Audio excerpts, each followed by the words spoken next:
उत्तर प्रदेश में पिछले 2 हफ्ते से जिस तरह राष्ट्रीय स्वयंसेवक संघ और बीजेपी के केंद्रीय नेताओं की बैठकों का दौर चल रहा है, उससे यूपी की राजनीति में हलचल मची हुई है। सरकार और संगठन में बदलाव की संभावनाओं के बीच दोनों स्तरों पर नेतृत्व परिवर्तन तक की चर्चा जोर शोर से हो रही है। हालांकि जानकारों को इसके बावजूद किसी बड़े बदलाव की उम्मीद नहीं दिख रही है, लेकिन इन सब के बीच यूपी की राजनीति में एक महत्वपूर्ण नाम फिर से चर्चा में आ गया है, जिसे 4 महीने पहले उल्कापिंड की भांति यूपी की राजनीति में उतारा गया था और उसके जरिए बड़े बदलाव की संभावना जताई गई थी। पूर्व नौकरशाह और प्रधानमंत्री नरेंद्र मोदी के बेहद करीबी माने जाने वाले अरविंद कुमार शर्मा इसी साल जनवरी में अपने रिटायरमेंट से महज कुछ दिन पहले जब इस्तीफा देकर बीजेपी में शामिल हुए और देखते ही देखते उन्हें बीजेपी ने विधान परिषद के जरिए सदन में भी भेज दिया, तो राजनीतिक गलियारों में राज्य सरकार में बड़े बदलाव की चर्चा होने लगी। राजनीतिक पर्यवेक्षकों ने ये तक कह दिया कि अरविंद शर्मा मुख्यमंत्री भी हो सकते हैं।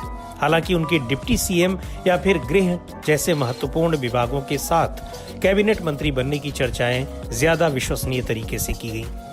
इस काल्पनिक बदलाव की वजह सीधे तौर पर यह बताई गई कि इसका मकसद मुख्यमंत्री योगी आदित्यनाथ के प्रभाव को कम करना या फिर उनकी कथित मनमानीपूर्ण कार्यशैली पर रोक लगाना है। लेकिन 4 महीने बीत जाने के बावजूद अरविंद शर्मा को न तो मंत्रिपरिषद में जगह दी गई और न ही कोई अन्य महत्वपूर्ण जिम्मेदारी। यूपी में बीजेपी के एक वरिष्ठ नेता नाम न छापने की शर्त पर कहते हैं कि मुख्यमंत्री ने साफ तौर पर कह दिया है कि अरविंद शर्मा को कोई महत्वपूर्ण विभाग तो छोड़िए, कैबिनेट मंत्री भी बनाना मुश्किल है।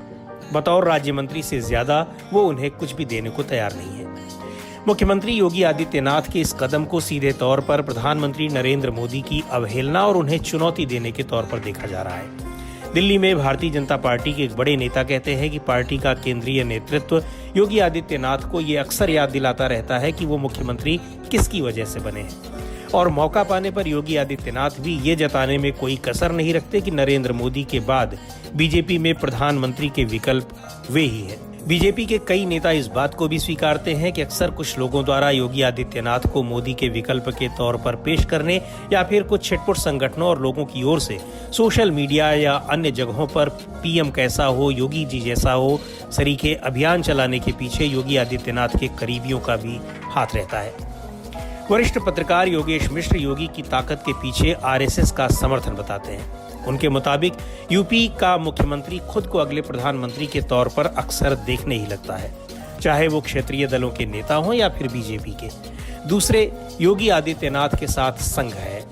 तमाम विरोधों के बावजूद संघ की वजह से ही वो मुख्यमंत्री बने थे और अभी भी वो संघ की पसंद है। अरविंद शर्मा को पैराशूट की तरह से यहाँ भेजने के कदम को भी आरएसएस ठीक नहीं मानता।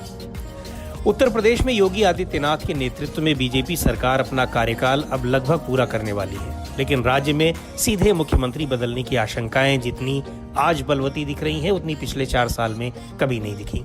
या यूं कहें कि इससे पहले ऐसी चर्चाएं शुरू होने के साथ ही दम तोड़ देती थी। चाहे कानून व्यवस्था को लेकर अक्सर सरकार के गिरने का मामला रहा हो या फिर बड़ी संख्या में नाराज बीजेपी विधायकों के विधानसभा में धरने पर बैठने का मामला रहा हो।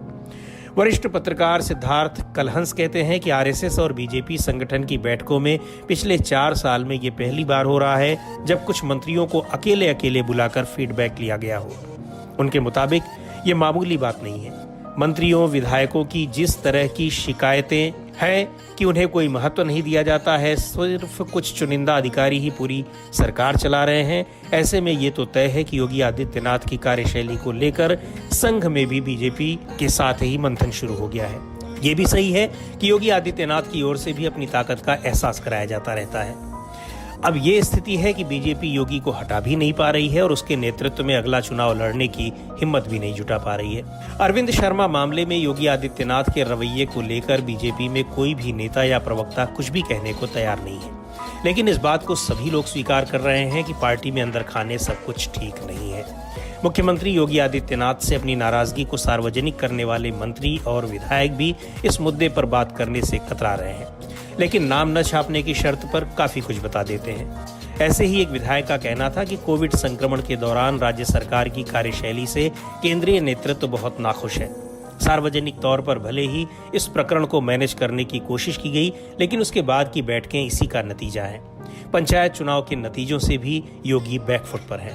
पिछले हफ्ते राष्ट्रीय स्वयंसेवक संघ के सर कार्यवाह दत्तात्रेय होसबाले भी यूपी की राजनीतिक नब्ज टटोलने के लिए लखनऊ आए थे। इससे 3 दिन पहले दिल्ली में उत्तर प्रदेश के राजनीतिक माहौल पर चर्चा के लिए प्रधानमंत्री नरेंद्र मोदी, गृह मंत्री अमित शाह, बीजेपी के राष्ट्रीय अध्यक्ष जेपी नड्डा के साथ दत्तात्रेय होसबाले की अहम बैठक हुई थी। इस बैठक में यूपी बीजेपी के संगठन मंत्री सुनील बंसल भी शामिल हुए थे। यूपी की राजनीति पर चर्चा के लिए हुई इस अहम बैठक में न तो मुख्यमंत्री योगी आदित्यनाथ और न ही प्रदेश बीजेपी के अध्यक्ष स्वतंत्र देव सिंह को बुलाया गया था। जानकारों की माने तो सीएम योगी आदित्यनाथ को ये बात बुरी लगी थी। हालांकि कुछ राजनीतिक पर्यवेक्षक ये भी कहते हैं कि योगी आदित्यनाथ के पक्ष में न तो बहुत ज्यादा विधायक हैं, न मंत्री हैं और न ही संघ इतनी मजबूती से उनके साथ खड़ा है कि हर स्थिति में उनकी तरफदारी करे। संघ के पदाधिकारियों को भी ब्यूरोक्रेसी को लेकर वैसी ही शिकायत है जैसी कि पार्टी के विधायकों को है। पर्यवेक्षकों के मुताबिक पार्टी और संघ बैठकों के जरिए ये मूल्यांकन कर रहे हैं कि योगी को हटाना कितना नुकसान पहुंचा सकता है और उस नुकसान की भरपाई कैसे हो सकती है।